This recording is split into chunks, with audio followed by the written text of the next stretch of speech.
solution for the transformation is really to get our infrastructure systems right. For the time being, the infrastructure are emitting too much, and we are still based on a society that is wired on carbon-intensive infrastructure. So what do we need to do? We identify, as part of this Financing Climate Futures project, six transformative areas. And one of them is cities. Why did we focus on cities? And because this is where action is happening.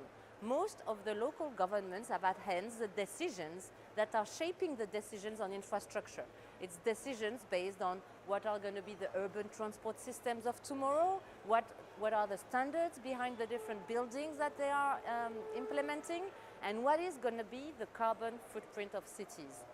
So one of the key recommendations is the need to empower local governments and cities. What do they need to do? First, they need to integrate land use planning and transport policies to avoid sprawl, urban sprawl across the different societies and countries. The second thing they need to do is to build capacity, because this is where the action is happening. They need to build climate capacities to develop their own low-emission development strategies and get a direction.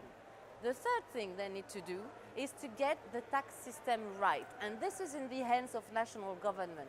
There are too many fiscal systems and incentives that are still running against the objective of the low-carbon transition. For instance, in some cities, the main source of revenues is based on private sector development, which is leading to more urban sprawl. So really, governments need to fix this issue.